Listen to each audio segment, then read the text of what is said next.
à toutes et à tous, ma team Kiefer, j'espère que vous allez bien. C'est avec grand plaisir que je vous retrouve aujourd'hui pour cette nouvelle vidéo, pour le résumé complet de l'étape 6 du Paris-Nice 2022, une étape qui reliait Courthézon à Aubagne, une étape assez longue, 214 km, de type accidenté par rapport aux difficultés qui étaient prévues sur le programme.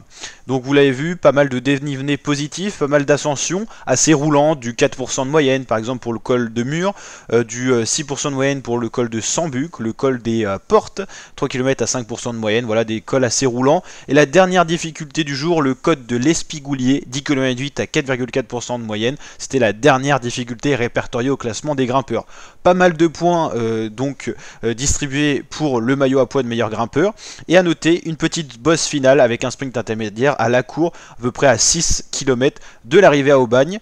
Une étape longue, alors un profil pour les baroudeurs, ça a été le cas, on a eu des échappées, une échappée qui se sont formées avec notamment Julius Vandenberg de Education First, on avait encore Federov à l'avant, le champion du Kazakhstan, était encore à l'avant, Johan Jacobs pour la Movistar Team, on avait encore Valentin Madouas avec justement son maillot de meilleur grimpeur sur la défensive, et on avait un autre coureur français notamment de la Vital Concept, un coureur de la Lotto Soudal. En tout on avait une échappée de 6 coureurs.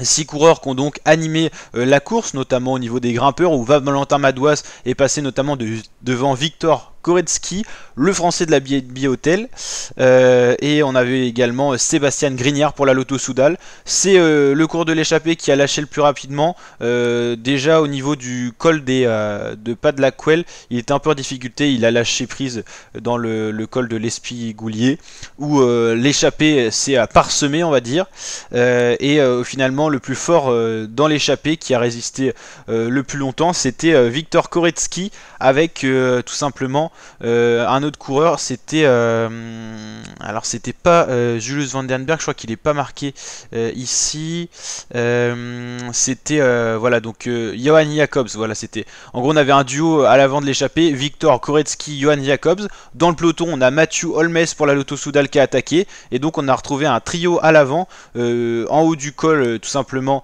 de l'Espigoulier, puis se sont fait finalement reprendre par le peloton. Il y avait à peu près 2-3 secondes on va dire en haut du col, et finalement un peloton qui roulait fort, notamment sous l'impulsion du Trek Julien Bernard, qui roulait certainement pour favoriser le retour du peloton sur les échappées, et un sprint pour Mats Pedersen qui est très en vue en ce moment.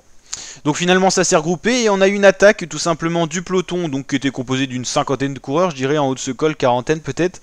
Et on a eu une attaque, c'était celle tout simplement d'un DSM, Craig Anderson, qui aime bien les profils justement un peu escarpés comme ça, accidentés. Il a attaqué dans la descente et il s'est fait reprendre en pleine, il a dû faire 1 ou 2 km.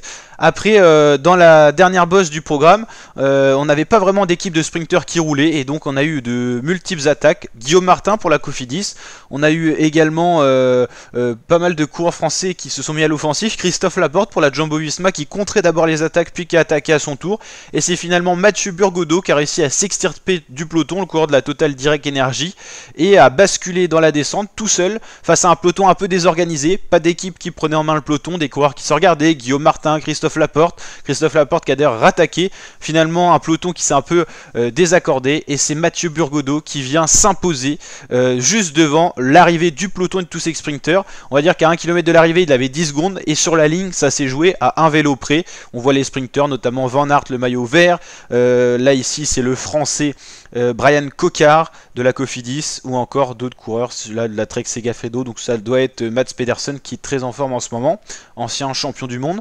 Et donc le classement de l'étape, Mathieu Burgodeau vient s'imposer devant Mats Pedersen, Van Aert, Grimaille, Cocard, Mexèche, Cortina, Godon, Sénécal, Mozzato.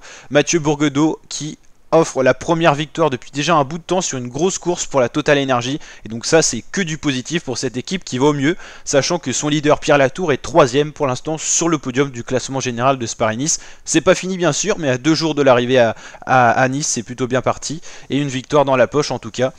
C'était vraiment chaud, au bout du suspense, Mathieu Burgodeau qui vient s'imposer devant Mats Pedersen, où d'ailleurs Julien Bernard avait fait un train tout au long de la dernière ascension, la grosse ascension de 10 km, pour permettre justement un sprint massif qui n'a quand même même pas eu lieu. Au final, Burgodo est venu se mettre en travers.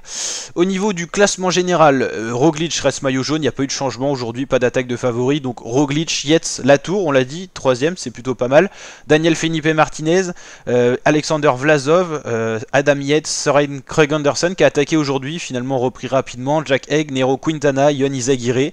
La Cofidis plutôt bien en ce moment, hein, au final, parce qu'il y a Guillaume Martin qui est pas loin non plus, on le verra. Hugo Hull, qui est le dernier représentant de Israel Première Tech. Imaginez le nombre d'abandons et de non-partants, il est le seul à représenter sa formation Israël. C'est quand même assez extraordinaire. Davide de la Cruz, Aurélien Paré-Pinte, Matteo Jorgensen, Guillaume Martin qui a attaqué aujourd'hui, 19e au général. Et donc en course, il reste 110 coureurs, alors qu'ils étaient 154 partants, il y a eu 44 abandons, c'est totalement énorme. Alors Van Aert est toujours le maillot vert devant Mats Pedersen, c'est encore serré ce classement qui pourra encore varier avec la dernière étape, certainement pas celle de demain, c'est une arrivée avec un beau col, on verra d'ailleurs le profil vite fait. Et le meilleur grimpeur c'est Valentin Madouas qui a assis son avance avec 44 points, soit 24 points d'avance sur son dauphin Harm Van Hoek pour la Lotto Soudal. D'ailleurs on a Mathieu Holmes qui est très bien classé aussi. Ça sera compliqué d'aller chercher ce maillot de meilleur grimpeur, sachant que demain il n'y a qu'un gros col où il faudrait gagner l'étape pour un de ses coureurs. Et je pense que ça sera un favori qui n'est même pas classé encore, donc voilà. Meilleur jeune c'est Matteo Jorgensen, un peu la révélation américaine de cette édition du Paris-Nice pour la Movistar Team, qui est d'ailleurs le leader. Donc en soi, Movistar avait confiance en ce coureur déjà. Van Sevenant est à 31 secondes, Leknesund 33, Almeida 43, donc ça reste très ouvert. Et la meilleure équipe c'est Total Energy devant UAE et Ineos. Donc voilà, très belle victoire en tout cas française qui fait plaisir. C'est la deuxième sur ce Paris-Nice après la victoire de Christophe Laporte, un peu spécial je vous l'avoue sur l'étape 1. L'étape 6, un autre français de la formation française Total Energy, Mathieu Burgodo, qui mérite, il était en jambes, il l'a tenté et il mérite cette belle victoire. N'hésitez pas à liker, commenter pour mettre votre réaction, vous abonner et partager. Je vous dis à très bientôt pour de nouvelles vidéos et pour suivre ce Paris-Nice 2022 en intégralité sur la chaîne, encore 2 étapes, samedi et dimanche. Ciao!